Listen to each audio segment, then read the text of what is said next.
I want you to look at this chessboard. To the average chess player, white is getting absolutely destroyed right now. Black is currently up by a total of 6 points. And to make matters worse, white just lost their queen. Black is now leading by 15 points, which for those of you that aren't aware, 15 points is an insane lead in chess. On average, the difference in power in chess is about 3 points. But you see, there's a funny thing about chess. Chess, in my opinion, is basically mental boxing. Why? Well, because anything can happen in a split second, making the points completely useless. And what Black didn't know is that his points actually were completely useless. And white was actually just one move away from winning the game. Do you see the winning move?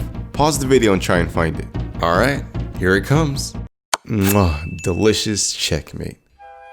Yo guys, so I had this crazy realization the other day. Winning a game of chess legit makes you feel like a god, especially if you're able to beat your opponent with moves like this. But that's not the real realization. The real realization is that although chess is a lot like the mental version of combat sports in my opinion, it's also very much not like them because chess is very boring to watch, especially if it's live. It's my personal belief that with a good chess commentator, some chess replays can be really exciting, but in no universe do I see a chess exhibition packing out a sold out MGM arena. But do you know something that can and currently is doing this as we speak? Fighting video game tournaments. And while I don't have the skill and resources to try and convert chess into a combat sport, I do have the skill and resources to try and convert chess into an exciting fighting game. You see where I'm going with this? And hopefully, once and for all the hype that comes with chess will be fun to watch and be able to draw crazy crowds. And to be completely honest with you, I haven't made a video game in a very long time, so let's do this. Today, we're gonna try and make chess, but as a fighting game. But wait, before we get into this, I'm sorry, but I have to pay the bills really quick. This video is brought to you by Raid Shadow Legends.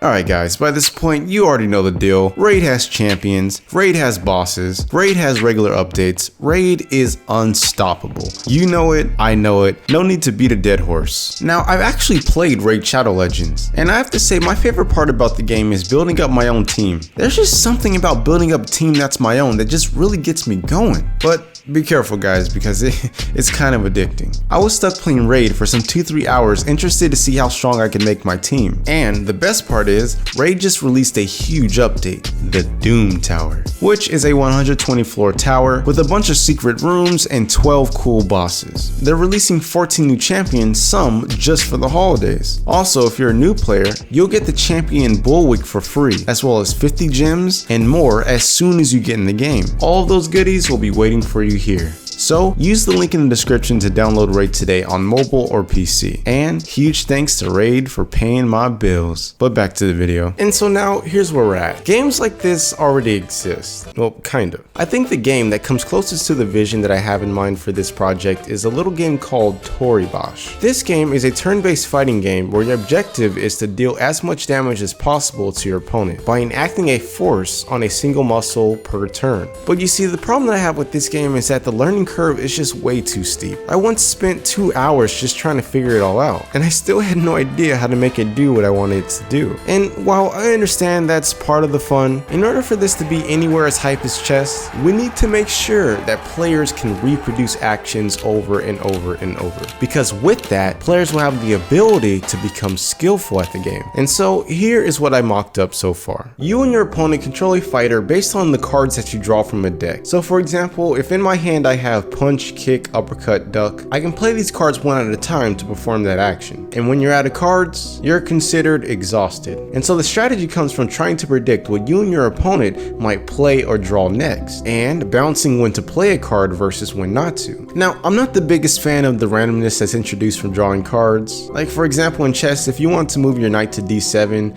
you shouldn't need a card to dictate that. But this is just what I wrote down when I first hatched up the idea, and I only have about a week to make this prototype. It's basically my own self-imposed game jam, but I get to sleep and eat and, you know, not take a week off my life neglecting my body for 3 days. But still yet, regardless, there's no time to waste. Let's just get right to work. Now, this project is quite the technical challenge that I didn't really realize while daydreaming about it. In fact, now that I think about it, I'm unsure if this project is even possible. You see, I used the Unity 3D engine to build most of my games, but for this prototype, the timing has to be precise in order to make it work with replays. However, Unity's animation system does not like to play nice when it comes to timing. It's built and polished specifically for a more traditional game dev experience. But I mean, hey, how hard can it be to hack the system, right? Okay. All right. So, I was pretty limited with trying to hack their libraries, but after many difficult hours of Googling and playing with various approaches, I figured out that it actually is possible. Check this out. What you're looking at is animation data applied to a model, and I have complete control over what part of the animation I want to play. I can scrub forward in the animation, I can scrub backwards, I can sample at random. Hey, look at me. I'm the captain now. But unfortunately, after playing with this for too many hours, I was unsuccessful in figuring out how to get Unity to interpolate in between two frames, which means that all animations must return back to a resting pose if I want this to be smooth. Now, this severely sucks because it means things like combos will not be possible. And I don't know how else this might be a problem later, but for now, let's just embrace the jankiness and push on. There's nothing wrong with the janky prototype. Following that success, I moved ahead with finalizing some art because unlike my old incorrect beliefs, I learned that art is undoubtedly the most important aspect to game dev because the general audience is shallow. But also worked on some of the nitty-gritty details on getting this turn-based engine to work, in which you can see here. When you need to make a decision, the game pauses and goes grayscale, but when the fight resumes, the color returns. Kids, in design, that's called feedback. Again, the idea here with the pausing is that you get to assess the battle based on its current state and make an appropriate decision to try and best your opponent. You know, a lot like chess. And man, things were going absolutely well. I was making a lot of progress much faster than I ever expected, but then everything changed when the Fire Nation attacked. Before we continue, I think it's important to remind you that I have no idea what I'm doing right now. I'm just casting one stone at a time, hoping that it lands in a meaningful place. Because I didn't think for a second about how I was going to go about implementing movement for this game. You see, usually, I just rely on Unity's animation system because it's pretty robust for traditional tasks. But because I wasn't using that and made my own janky hacked animation system that I ended up coding and throwing away 3 times before I had something that actually worked good enough, I couldn't rely on my usual method. But lo and behold, here's me trying to apply my old method on my hacked animation system. The characters just straight up teleport, and yo, I cannot begin to tell you how hard this problem completely broke me. I legit had thoughts of just giving up coding completely and becoming like a beekeeper or something like that. At least when the bugs from that job gives me problems, I'll at least get some free honey out of it. But after a good night's sleep and a brief change of pace, the perfect solution came to me. Here it is. Because I'm already sampling from a graph that's over time, why can't I just simply create another graph that stores X, Y, and Z position modifications and play both of the graphs at the same time? Lo and behold, it worked better than my mother threatening to take away my PlayStation if I don't clean the kitchen. Y'all seeing this? No more teleporting and actual movement is happening. I mean, just look at it. Furthermore, because the system is connected to the position relative to the fighter, they should be able to move anywhere with no constraints. And would you look at that?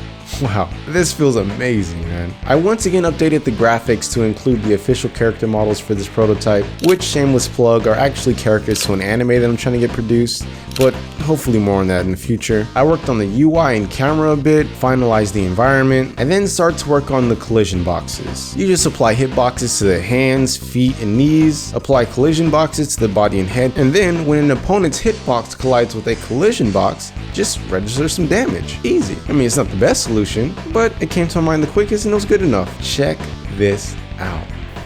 Alright, let's see here. I'm gonna throw a punch at him. Okay. I'm gonna evade even though I'm... Whoa. Whoa, is he floating? Hold on. He's floating now with it? Oh my god, it never ends. Well, if you disregard the weird floating bug, the hitboxes work like a charm. Oh, and also added that cards UI that I was talking about somewhere while working on the hitbox solution. I'll explain how the whole cards thing works in a second, but for now, we need to squash this damn bug. So, About this floating problem. This was killing me. This floating bug is the direct consequence of not being able to interpolate between animations. But honestly, the only reason why this was slowly killing me one brain cell at a time was because I discovered this bug at 2 AM. And instead of like a smart person going to bed, I screamed at my computer monitor for 3 hours before giving up. But when I woke up the next day, without effort, I thought up of two solutions. The first one is going to do a calculation to make a new graph that brings you back to 0, but I was running out of time and patience with this project, so instead I did this. Did you catch that? When a player gets hit, no matter how high you are in the air, I just reset the Y value. I mean, that's how fighting works, right? And finally, at last, it was time for the star of the show, the replay feature. Now, in theory, this is really easy to implement. Because our fighting system is based on a deterministic timeline, we should be able to store a timeline of moves performed, and then instead of asking for your input, we just read from the replay file instead. But I mean, look guys, you've been watching this video. If there's anything to take away, you should know the day that programming goes your way the first try, you better go buy a lottery ticket.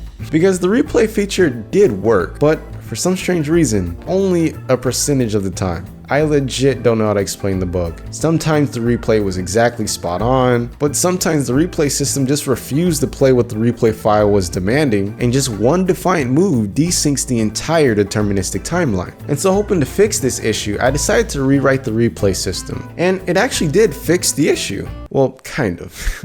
I mean, the probability of the bug happening is a lot smaller now, but I don't know, man. My code is just so rushed and shitty, I guess, that this is just what it is, unfortunately. If you come across this bug when you play the game, please don't get frustrated. Just think about my suffering. Anywho, following this, all the hard stuff was done, so I exported the game to try out an official build. And whoa, what the hell is this? Oh my fucking god, where are the animations? Why? Okay, alright.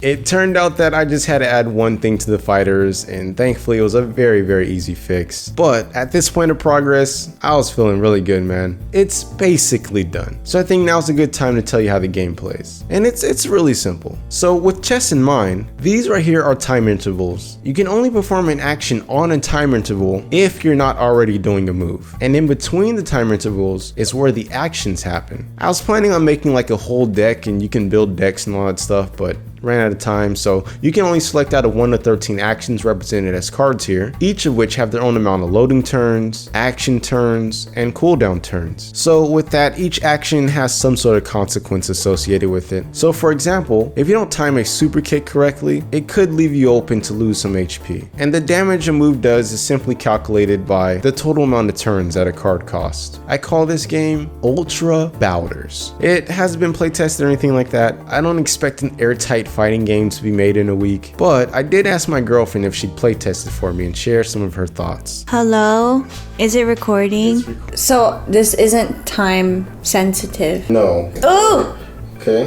What? How do you turn around? What is the timing of this? I don't understand. You can only choose when it pauses. Ah, yeah, I'm winning. Nice. Wow, so really the distance matters. Oh yeah. Oh, good shit. Oh, you hit him. Oh, you got him. Let's win. I think this game is fun if it was more obvious. Cause like figuring out your move against that person's move on top of the distance. Like it's not like I can button mash and win. Yeah, if it was less buggy, I like it. I like the concept. Wow.